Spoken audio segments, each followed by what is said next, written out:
what do people who are, let's say, they're fans of golf, they watch, let's say they're fanatical fans, they tune in every event to watch on Saturday and Sunday from 4 to 6 o'clock. What do most of them get wrong about the golf or don't understand about the business side? Because all they're doing is seeing the final product on television. You got Waste Management, Phoenix Open, you got the Farmers Insurance Classic, last at Torrey Pines. You got all these things, but you were setting those things up, if I'm not mistaken, behind the scenes, so that in advance, so that by the time it hit the television, it was set to go. It was showtime. But you were influential in setting those things up, if I'm not mistaken. It certainly is a big part of, and setting it up probably can be defined as working with some entity that is integral to producing the final product, and it can be across a spectrum of involvement.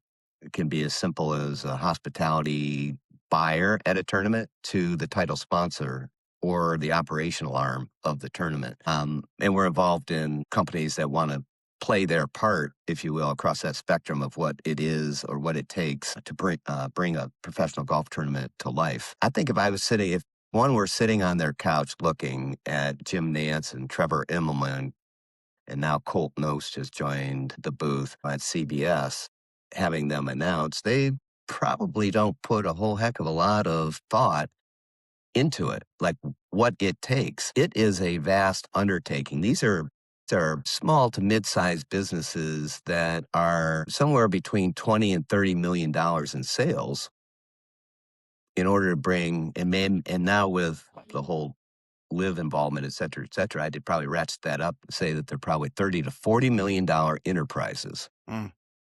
that happen 30 plus times on the PGA Tour, happen 30 plus times a year.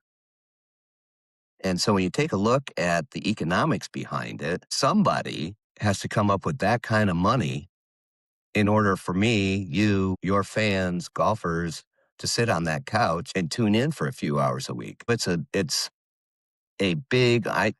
a traveling circus with weekly stops around the country.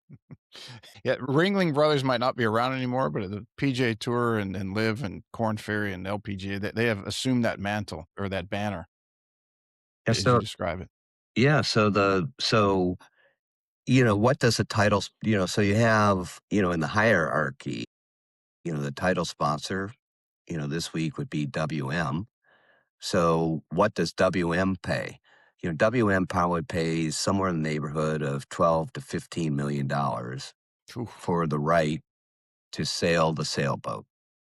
Then they have activation things on site in order to do what they need to do to meet their corporate objectives in terms of branding, online content, brand exposure. Television is part of that, is part of the initial title sponsor, but the rest of it is entertaining guests and hospitality and some of those other things that I mentioned. And so you can probably put another couple $1 million on top of that.